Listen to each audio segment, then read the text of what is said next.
Hello everyone, continuing with Genesis 34, starting with verse 18. Their proposal seemed good to Hamor and his son Shechem. The young man who was the most honored of all his father's household lost no time in doing what they said because he was delighted with Jacob's daughter. So Hamor and his son Shechem went to the gate of their city to speak to their fellow townsmen. "These men are friendly toward us," they said. "Let them live in our land and trade in it. The land has plenty of room for them. We can marry their daughters, and they can marry ours. But the men will consent to live with us as one people only on the condition that our male be circumcised as they themselves are.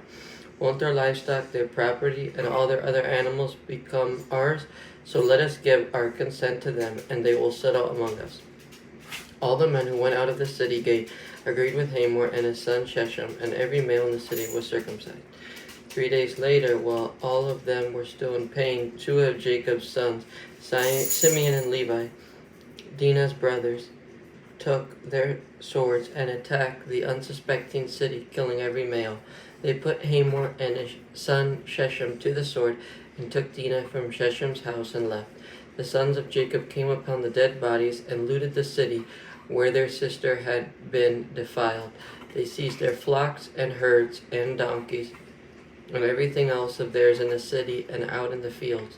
They carried off all their wealth and all their women and children, taking as plunder everything in the houses. Then Jacob said to Simeon and Levi, "You have brought trouble on me by making me a stench to the Canaanites and Perizzites, the people living in this land.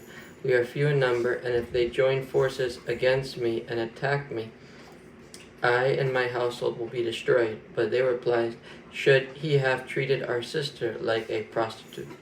Jacob returns to Bethel. Genesis 35. Then God said to Jacob, "Go up to Bethel and settle there, and build an altar there to God, who appeared to you when you were fleeing from your brother Esau."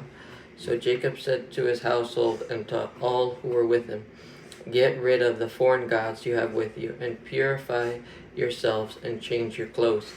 Then come, let us go up to Bethel, where I will build an altar to God, who answered me in the day of my distress, and who has been with me wherever I have gone." So they gave Jacob all the foreign gods they had, and the rings in their ears, and Jacob buried them under the oak at Shechem. Then they set out, and the terror of God fell upon the towns all around them, so that no one pursued them. Jacob and all the people with him came to Luz, that is Bethel, in the land of Canaan. There he built an altar, and he called the place El Bethel, because it was there that God revealed himself to him when he was fleeing from his brother. Now Deborah, Rebekah's nurse, died and was buried under the oak below Bethel. So it was named Alon Bakuth. After Jacob returned from Paddan Aram, God appeared to him again and blessed him. That's ending with verse 9, Genesis chapter 35.